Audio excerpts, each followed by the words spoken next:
Hello friends, कैसे हैं आप लोग। और अब वंश की दुनिया में आप लोगों का स्वागत है। जय माता दी। कैसे हैं आप लोग। और अब हम बुआ के यहाँ से जा रहे हैं वंश के मामा के यहाँ। और मामा के घर कितना अच्छा है, कितना प्यारा है। वाह, रास्ता देखिए, रास्ता ही प्यारा है।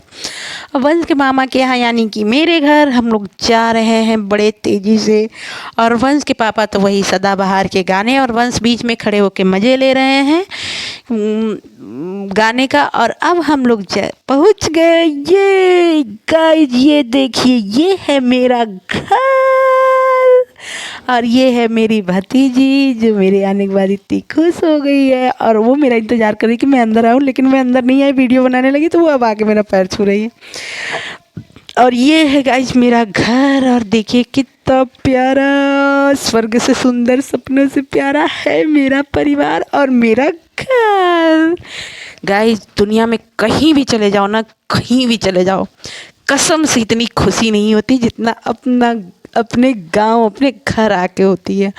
और ये है मेरी भतीजी जैस्मीन। और ये देखिए, हम लोग चलते हैं अंदर। और किसको दिखाने वाली हूँ मैं, फाइनली ये मेरे हैं पापा जी और वंश के नाना। और हम लोग चलते हैं अंदर, सबको दिखाते हैं। घर बड़ा ये अस्त व्यस्त है। और ये है मेरे पति देव। दुनिया के किसी भी कोने में चले जाएं, किसी भी टाइम, किसी भी वक्त, कहीं भी, बरसात हो, गर्मी हो, जाड़ा हो, ठंडी हो, कुछ भी हो, बस मोबाइल। और ये है मेरी भाभी जी। घर थोड़ा अस्त व्यस्त है, भाभी जी भी थोड़ी अस्त व्यस्त हैं, क्योंकि बगल में एक लोग एक्सपायर कर गए थे, जिसकी वजह से थोड़ा सा घर का माहौल सैड है।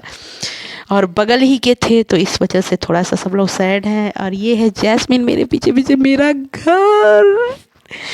यहाँ पे मेरा बचपन बीता, यही मेरा घर है जो स्वर्ग से भी सुंदर है। और मुझे तो शायद अभी मैं अदर कंट्री में नहीं गई। अगर मैं जाऊँ, पहली बार जो आदमी देखता है ना, बहुत खुश होता है कि मैं यहाँ आई। लेकिन मुझे जो खुशी अपने घर पे आती है ना, मतलब मैं देवरिया स्टेशन पे उतरती हूँ तो स्टेशन देख के ही मुझे इतनी खुशी होती है, लगता है जैसे घर ही पहुँच गई। आंखें चमक उठती है कि मतलब हाँ, मैं आ गई। और ये हूँ मैं, कैसी लग रही हूँ। बाल वाल बिगड़ गए मैडम, थोड़ा सही कर लो।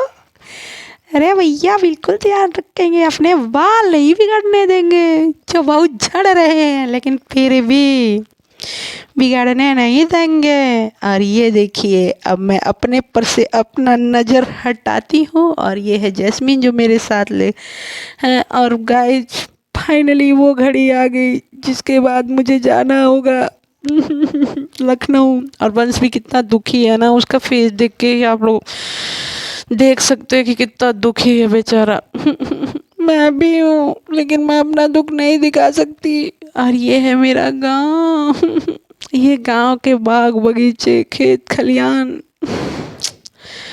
सच में गाइस, इतना छोड़ते समय इतना कष्ट होता ना, इतना कष्ट होता है और मैं ऐसे ही आती हूँ 1-2 दिन के लिए, फिर मुझे अच्छा नहीं लगता। और ये है, देख सकते हैं, सब लोग को बाय करते हुए मैं जा रही हूँ अब।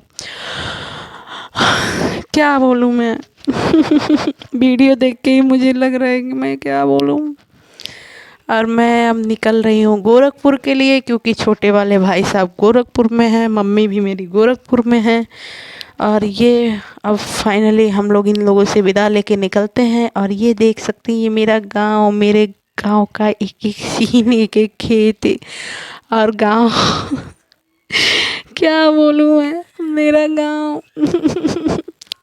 कितना प्यारा है सच में। अगर धरती पे सही बताऊँ गाइस ना, सच बताऊँ, दिल की बात बताऊँ, अगर धरती पे कहीं स्वर्ग है ना, तो वो है अपने गांव में, और कहीं भी नहीं है। कोई स्वर्ग नहीं बना है। जो स्वर्ग है अपना गांव, अपनी जन्मभूमि, अपनी मिट्टी, जहाँ हम खेले कूदे होते हैं, जहाँ हम बड़े होते हैं, जहाँ हम एक एक मोमेंट जी रहे होते हैं ज़िंदगी की। बाद में तो गैस बस ज़िंदगी को चला रहे होते हैं, जीते नहीं हैं। जीते तो बचपन में ही हैं, जो एक एक जगह पे, यहाँ पे मेरी एक एक चीज़ों की यादें हैं। बचपन में खेलना कूदना घूमना। और गाइस, सच में गांव आने के बाद जब निकलो ना, तो बिल्कुल बहुत मन खराब हो सा हो जाता है। मन नहीं करता। और पता है एक चीज़ और भी है, कहीं भी मैं जाती हूँ तो मन भर जाता है, लगता है कि मतलब अब यहाँ आए 2-4 दिन हो गया, चलें, अब नहीं अच्छा लगता है। लेकिन यही एक ऐसी जगह है जहाँ जाने के बाद मन भरता ही नहीं, लगता ही नहीं कि हाँ अब चलना चाहिए। लगता है यार अभी तो आए थे क्या। और मुझे बचपन से ही बहुत ज़्यादा मौका नहीं मिला अपने गांव रहने के लिए, और मुझे अपने गांव से बहुत प्यार है, बहुत प्यार। क्या बोलूँ, मुझे मौका ही नहीं मिलता रहने के लिए, लेकिन वाकई मेरा गांव स्वर्ग है, स्वर्ग, स्वर्ग से भी सुंदर है। और वो लोग ही फील कर सकते इस फीलिंग को, वही लोग जान सकते जो अपना गांव छोड़ के दूर रहते हैं कहीं। फिर आओ ना तो इतना कष्ट होता है, छोड़ने का मन नहीं करता। और सबसे ज़्यादा तो वही टाइम खलता है ना कि जब आप सेम डे आते हो और घंटे 2 घंटे में आपको निकलना हो, तब तो और भी ज़्यादा खलता है। लगता है बातें तो पूरी हुई ही नहीं, हम आए थे, हमने अपना ना कुछ कह पाए ना सुन पाए, उतने देर में खाने पीने नाश्ता पानी में ही टाइम निकल जाता है, बात तो कर ही नहीं पाते। और सच में बहुत कष्ट होता है, बहुत कष्ट होता है। और ये अपने गांव से फाइनली मैं एकदम बाहर निकल चुकी हूँ, ये दूसरा गांव है और मैं फाइनली अपने गांव से अब बिल्कुल बाहर हूँ, और ये बगल का गांव है। लेकिन यहाँ भी मैं, हम लोग बचपन में इधर भी घूमते फिरते रहते थे। इधर जंगल झाड़ी थी, आम वाम तोड़ना जाना, और पीछे बहुत बड़ा जंगल था। अब तो खैर सब खेत बन गया, अब तो है ही नहीं वो पेड़ पौधे, वो आम और महुआ और वो कटहल, वो जामुन, जो हम लोग गर्मियों में मतलब लोग पिकनिक के लिए जाते हैं, बाहर घूमने जाते हैं, हम लोग दिन भर जामुन और आम और कटहल के पेड़ के नीचे ही हमारा घूमना होता था। हम लोग आम के नीचे बैठ के खेलते थे, वो खेल, वो मतलब चीज़ें अब है ही नहीं। दिन भर वो लू लगता ही नहीं था, वो बारिश में भीग के जामुन खाना, वो बारिश में भीग के आम तोड़ना, कटहल तोड़ना, वो सब तो चीज़ें गायब हो गई है गाइस। तो गायब, बाय, इसी के साथ आप